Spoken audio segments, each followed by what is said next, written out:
Blocking calendar in Microsoft Teams is very easy to do. Today I'm going to show you how to do it.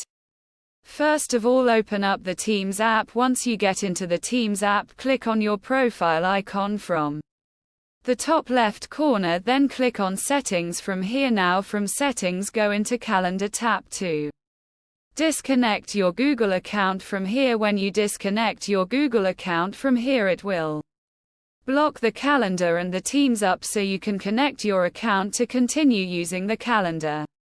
Here you can use only one calendar at a time, so to use Outlook calendar you have to disconnect your Google Calendar.